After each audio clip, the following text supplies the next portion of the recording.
do people want to air their drama on War of the Roses? We have no idea, but boy, are we glad they do. War of the Roses starts right now on KDWB. As you listen to this War of the Roses, you're going to notice a problem. And I want you to listen, you will anyway. Hopefully that's what you're here for, is to listen on War of the Roses, and you'll see what the problem is going to be. Because I've got a situation with Adam, who's worried that his wife, Kelsey, might be up to something up at the cabin. Oh. So, Adam, you're on War of the Roses. Tell us what's going on. Hey.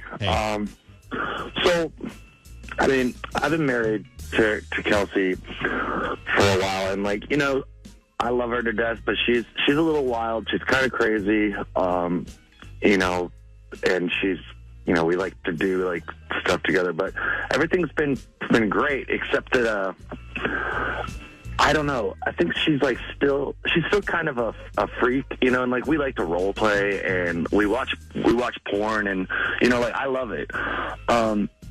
And I'm fine with that, and that's really fun, whatever.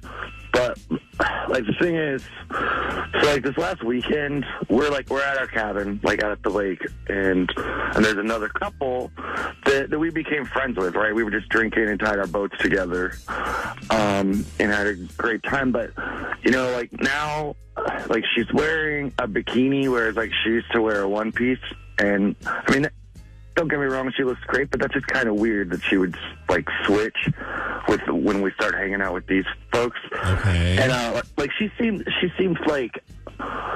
flirty with both of them, not just the guy, but also the girl. And she's been up there a few times already, without me, and I don't know, I just can't help but wonder if she's been hooking up with this guy or this guy and his wife. Okay, all right. Now, I don't mean to laugh at you, but sometimes on War of the Roses, the conclusions that people jump to kind of amaze me a little bit. So let's back up a little bit. So you talk about how she's, I don't know if it was your word or I formed this in my mind, she's always been kind of a freak. And I used to date a freak, and they are hard to keep up with. Mm-hmm. And it turned out she was cheating on me. She was the one who was cheating with the Air Force cadet. And then I found out because, it doesn't matter how I found out, but I couldn't keep up with her. And then she went out to a bar and met a guy and a woman and then hooked up with both of them and told me about it later. I couldn't keep up. So she was kind of a freak. And some people are that way. And then she wears the bikini on the boat. You're married to her. If Susan wore a bikini on a boat, I would be happy that she wanted to wear a bikini on the boat. But I would have also brought it up. I would have said, hey, you're wearing a bikini. That's interesting. Why are you wearing a bikini? Yeah, I agree with that. But I also feel like a lot of people wouldn't want to ask their significant other because what would they say back to that? I don't know. What, do you not like my body in a bikini? I feel like there'd be backlash. I love her in a bikini. She looks great in a bikini. I just thought it was weird that she usually wears a one piece while we're up there, but now that we're hanging out with these people, she changed into a bikini. Okay, they're swingers. This is what's going on. Mm-hmm. Do they have a pineapple in their cabin window or on their door? Isn't it a pineapple? I think it's an upside-down pineapple. Upside-down pineapple is the symbol of swingers, and I'm kind of joking, but it's possible that these two could have an open marriage, kind of a swinger thing, and maybe, but again, I think you're jumping to conclusions, so I want to ask you another question. Adam, you said that she was flirty right in front of you with him and her. What did you see? What do you mean? At one point I look over and, she's kind of just leaning into the lap of the wife and, just. Wait, that's not okay. Wait a second. Let's leaning into her lap. Describe that a little bit. Was she laying back on the boat seat and leaned into her lap, or did she have her head in her lap? There's going to be, was she on her knees in front of her leaning into her lap, or what was she doing leaning into her lap? Leaned backward, in a way that she would usually only sit with me. Okay. Kind of with the other girl's legs were on each side of her, and she was straddling her and leaning up against the back of the boat.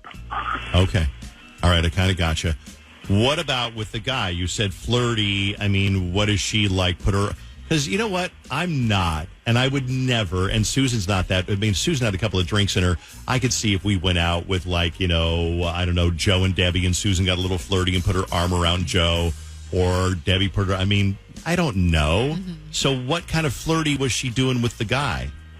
Well, she's naturally a little flirty, and I'm all right with that, but she's not as, it's not as blatant with the guy. But, she's flirty, but it's the way that she's, kind of acts with the both of them. It's just really, I just don't know what's going on. It just seems off. And she's going up there again, and I'm just wondering, is she hooking up with this guy or both of them? I don't know. So she goes up without you, right? You stay at home, she goes up, and she's been up a few times already. When is she going up again? She's going up this weekend. Okay, so you're going to be home? Are you going up with her later? Are you not? I'm just not going this weekend. I've got work to catch up on, and usually it's no big deal when she goes by herself. But I feel weird about this. I get it because things can happen. Okay, there's one problem though. As we talked to you about this on War of the Roses, we have a couple of ploys that we do. Number one, we call and say, "Hey," if it's a guy that might be cheating, we say, "Hey, who do you want to send roses to?" And he'll say either his partner's name or the wrong name, busted. If it's a woman that's possibly cheating on her partner, then we call the woman, and instead of roses, we say, "Hey, we got a couple's outing. Who do you want to go, to a pottery class or, an archery class or horseback riding?" And the right answer would be your partner. So then we see whether they pick the partner or somebody else. But in this one, I don't really know how we can trap her, because we can't call her and say, "Hey, who do you want to send roses to?" She's never going to send them to anybody except either you or her mom. She's never going to say, "Yeah, I know this random couple up by the lake." So that wouldn't work. Mm-hmm. And if we said, "Hey, we're going to send you to a pottery class or a glass blowing class or whatever," she's never going to say, "Oh, the couple up at the lake." So how are we going to trap her to incriminate herself if she is up to something she shouldn't be? This is tough. I don't know. I might have an idea. Okay. I might have an idea, but I have to think about it for a second. So tell you what, we'll take a break. Let me noodle on this idea because it's a little bit tricky. And then I'll tell you about it, see if it works out. We'll come back. We'll try this idea if you think it'll work. And then we'll talk to Jonathan Fogle from Fogle Family Law. So you've given us a challenge here, Adam, but I think I got a way that might work. So hold on. We'll come back and we'll set a trap. And now, the dramatic conclusion of War of the Roses. Well, a girl can hope. 101.3 KDWB. A problem on War of the Roses. Now, I'm going to bring you back up to speed here. So there's a guy on the phone. His name is Adam. His wife is Kelsey. Kelsey's always been kind of a player, kind of a freak and whatever, and that's great. And he loves that, but now he worries that she's back to her old ways because there's a couple up at the cabin that they go up there, and they've been hanging out with this couple for a while, and they drink and they put their boats together and they party and they whatever. And last weekend, Memorial Day weekend, a couple of days ago, they were up there, and Kelsey decides to go party with this couple and her husband. She's got on a two-piece. And we think that's a little bit weird because she always wears a one-piece. But then she gets all physically flirty, like arms around the guy, puts her head in the lap of, and I still can't picture your description.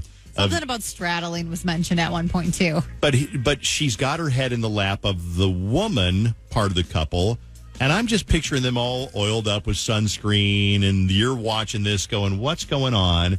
And she is going back up there again on Thursday, and you want to know, is your former freak of a wife hooking up or doing anything? Because things like this happen. Yeah. But she should definitely tell Adam about it if she's interested in some sort of a coupling or whatever. Right. She should tell him. So the problem is we can't call and do a trap like sending roses or going to like a glass blowing, like couples event or dinner, because she would always pick you and not the other couple. But here's the idea. You want to hear my idea? Okay. What's the other guy's name? Mitch.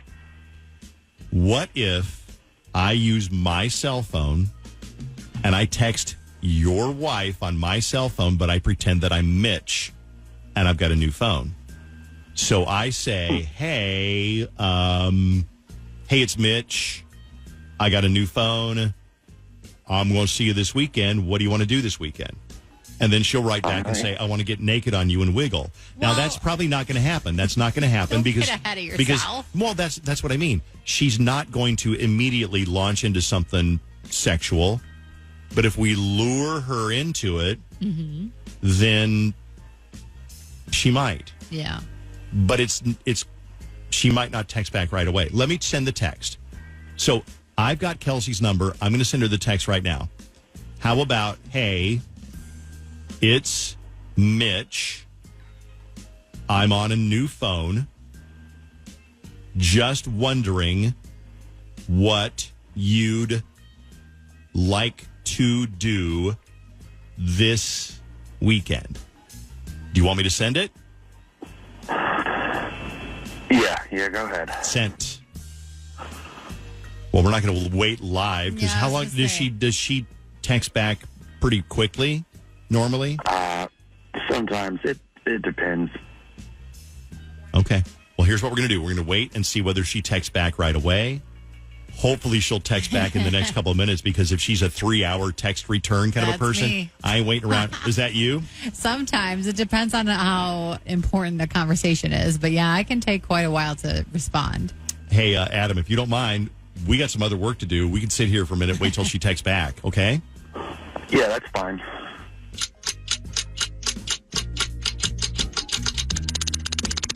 Okay, about 5.5 minutes later, I got a text return. You want to hear it? Yeah, okay.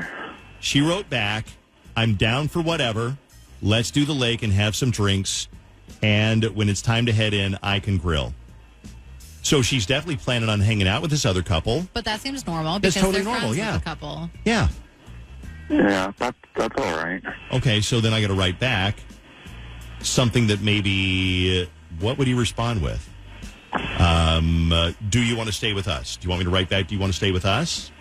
Because that is giving her an invitation to spend the night at their cabin. Or you got something else? Okay. I mean, Jenny, if you got something else, I mean, this is just my idea. Do you want to stay with us? Would that be something that would make her go, are you kidding me? Of course not. Or do you think she'd be like, okay. Have you ever stayed over there at their cabin before? No, we have our own cabin. That would be really weird if she. I would feel like if they invited her to stay, especially without me, like she would tell me. Like I would hope she wouldn't go over there. Like that wouldn't make any sense. Well, then I need to send it. Okay. Okay. All right. Do you want to stay with us?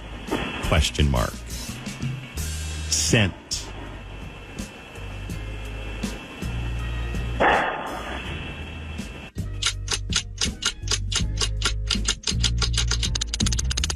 Okay, she texted back. Are you ready? That only took a minute because now she's engaged and she knows we're texting. Here's what she said. Duh. Okay. Duh. D-U-H, duh. I'm counting on it. And, What? yeah, I'm counting on it. I want you to be ready for this one. She put the peach emoji and the lips emoji. What the hell? What is that? I mean, that is not innocent. The peach emoji and the lips emoji. That's a little bit too far for just a couple friends at the cabin texting each other.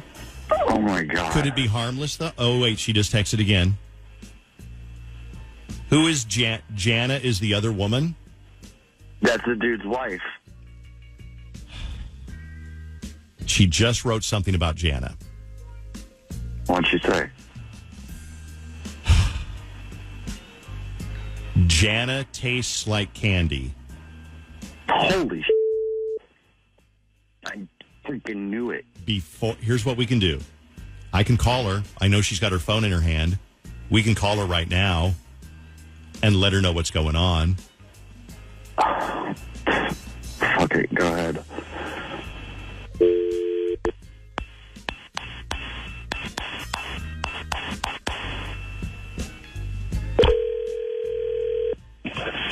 Hello?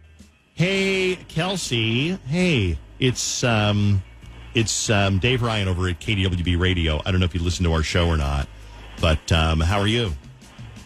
I'm good. Hey, wow! I've got to admit something.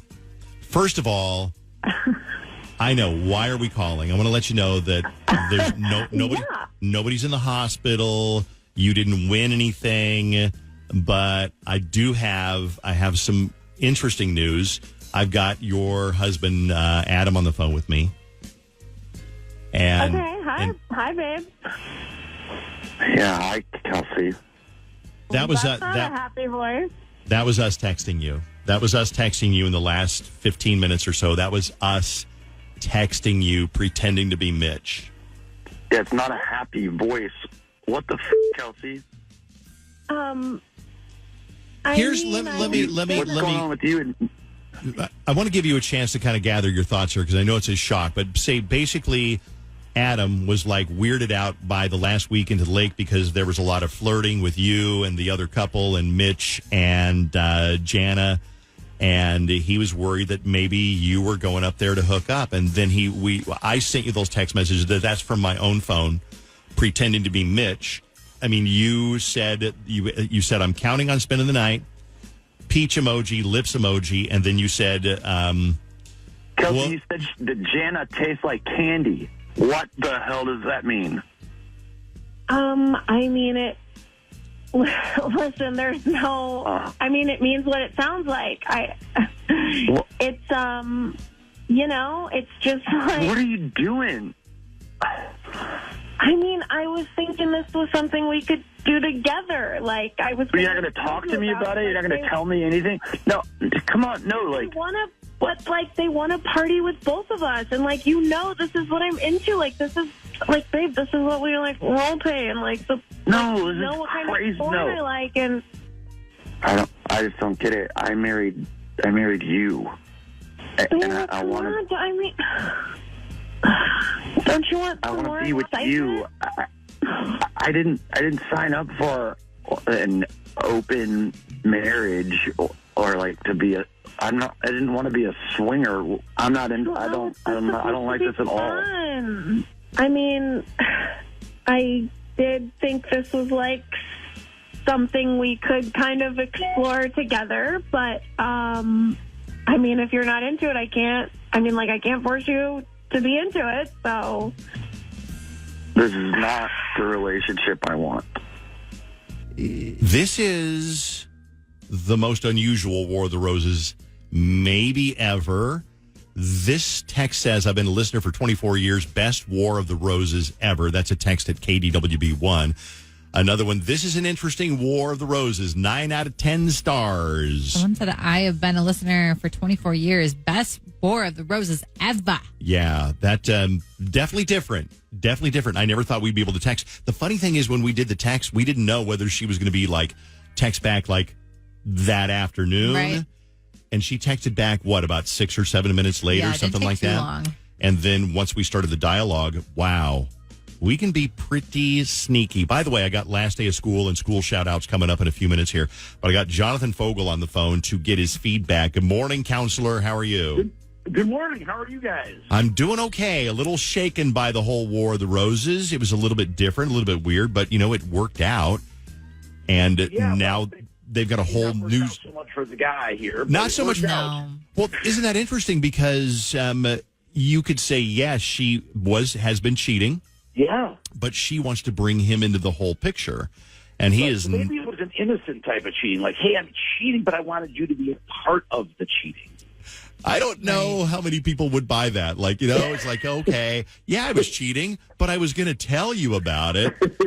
As soon as you found out, I was going to tell you all about it. Yeah, right, when you found out. So Jonathan Fogle is a family attorney. We've had him on the show for a couple of years to kind of analyze War of the Roses, to give you some advice. What his takeaway is that if you're going through a divorce, may go through divorce, custody, payment, all of those different things, visitation, he can help you out. So let's get started. What did you think of this week's War of the Roses?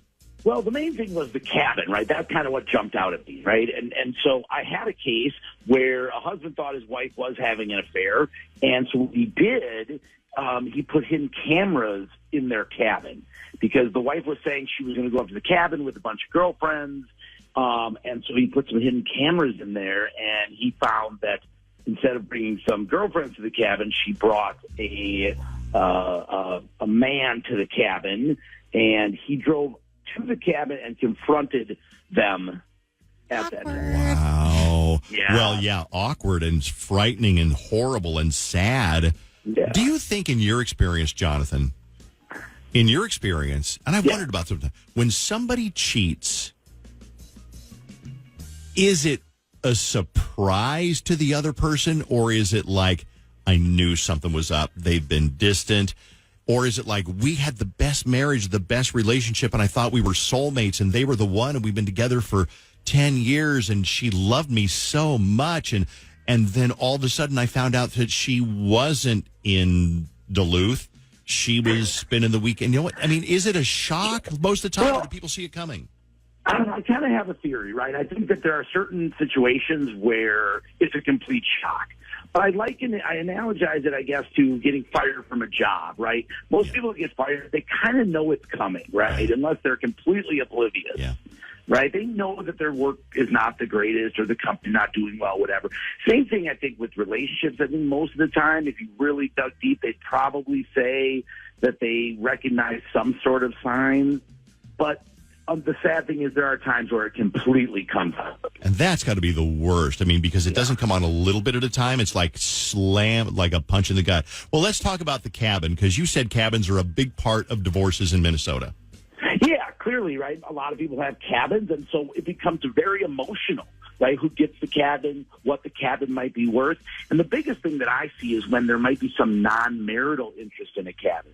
For example, people could be married for quite a while, and when they're getting divorced, there's just a lot of emotional attachment to the cabin, memories, things like that. Yep. And they think, oh, well, we're going to split the equity, or I'm going to get the cabin. And what they learn when they come and see me or another attorney is that the other person may have a non-marital interest, meaning that maybe they had the cabin in their family for a long time, or maybe the money that came to buy the cabin came from their non-marital interest. And so the person who wants the cabin doesn't have any interest in it at all because of the law in Minnesota. And so those are things that when you don't think about when you're getting married. You don't think about when you're happy and things are going well. Yep. But suddenly a divorce comes, you're like, oh, wait a minute. You mean that cabin that we just spent the last 10 years at? I don't get any money from that cabin, or that cabin all goes to the other person? That can be really devastating. Find out more if you get a cabin and you're getting a divorce, or you want to ask about custody or visitation, anything with family law. Jonathan Fogle from Fogle Family Law can help you out. Go to FogleFamilyLaw.com, Fogel. Have you got another minute, Jonathan? I got an email from I absolutely do. Sophie. She doesn't say how old she is, but she says, I'm a young girl. I got a favor to ask. I'm a girl, fairly young, but not too young, so I'm not sure what that means. Probably a teenager. In your next War of the Roses episode, when you talk to Jonathan Fogle, could you please tell him there's a girl named Sophie in Minnesota who wants to be a family lawyer? I would be so happy to hear that. I'm a huge fan of War of the Roses, and I listen to every single episode. Thank you so, so much. Your biggest fan. Jonathan, you got a fan, Sophie. Any words of advice you want to give to teenage Sophie who wants to become a family attorney? Yeah, I would say I think that's a great idea and a great job.